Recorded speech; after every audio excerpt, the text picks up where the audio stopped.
السلام علیکم، welcome to drama alarm. رنگ محل ڈرامے کے ایپیسوڈ 31 کا ٹیزر آ چکا ہے۔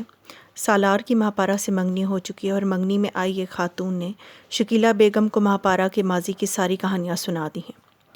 شکیلہ جو پہلے ہی مہاپارا کو پسند نہ کرتی تھی، اب تو پنجے جھاڑ کے اس کے پیچھے پڑ گئی ہیں، کیونکہ وہ اپنے بیٹے کی شادی کسی امیر زادی سے کرنا چاہتی ہیں۔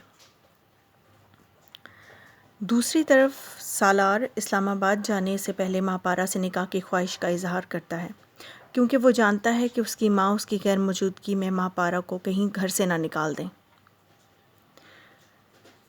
مہاپارا دل سے اس رشتے پر راضی نہیں ہے۔ وہ دادی کو کہتی ہے کہ کچھ بھی ہو جائے میں یہ شادی نہیں کروں گی، تو دادی اسے سمجھاتی ہیں، کہتی ہیں کہ اگر تم یہ شادی نہیں کرو گی تو یہ ہمیں گھر سے نکال کر باہر کھڑا کر دیں گے، اور باہر جانتی ہو وہ بد نظر سہیل ہے۔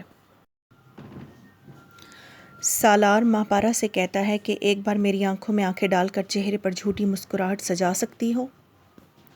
مہاپارا جواب میں کہتی ہے کہ میرے چہرے پر مسکراہٹ صرف ایک چیز ہی لا سکتی ہے۔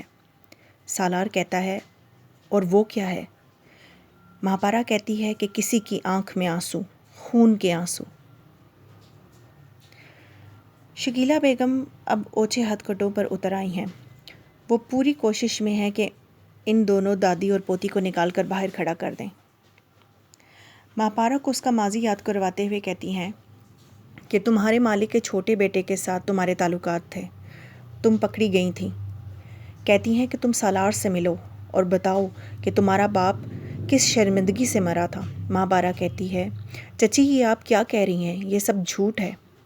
شکیلہ بیگم مہاپارا کو ہی استعمال کر کے اسے اپنے بیٹے کی نظروں سے گرانا چاہتی ہیں، کیونکہ وہ تو ان کی بات پر یقین کرے گا نہیں۔ شہلا رائد سے پوچھتی ہیں کہ آخر تم گھر کیوں نہیں آتے؟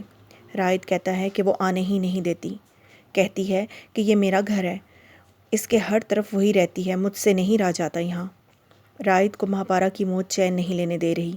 وہ کہیں نہ کہیں خود کو مہاپارا کی موت کا مجرم سمجھتا ہے، لیکن شاید اس وقت سچویشن ہی ایسی تھی کہ ایک طرف رائد کا بھائی تھا جس پر وہ خود سے زیادہ بھروسہ کرتا تھا، اس کا مان تھا، اور دوسری طرف کمزور سی دلیلوں کے ساتھ روتی پیٹتی ہوئی مہاپارا۔ ان حالات میں شاید کوئی بھی ہوتا تو ایسا ہی کرتا جیسے رائد نے کیا۔ شہلا بیگم کے لیے تو یہی سزا کافی ہے کہ وہ رائد کو پل پل تڑپتا ہوا دیکھے۔ مہاپارا تو سالار کا دل رکھنے پر بھی راضی نہیں، سخت الفاظ استعمال کرتی ہے، کہتی ہے کہ فی الحال تو میں آپ کو اتنا بتا سکتی ہوں کہ میں آپ سے پیار نہیں کرتی۔ اس پر سالار کہتا ہے وہ تو میں جانتا ہوں، کوئی ایسی بات بتاؤ جو میں جانتا نہیں۔ مہاپارا کہتی ہے کہ پھر تو آپ کو یہ بات بھی پتہ ہوگی کہ میں نے اس گھر میں رہنے کے لیے محض آپ سے منگنی کی ہے۔ اتنے سخت الفاظ مہاپارا کے منہ سے سننے کے بعد بھی سالار کے ماتھے پر بل نہیں پڑے۔ چلیے آپ لوگ اپنا بہت خیال رکھیے گا، لائک، سبسکرائب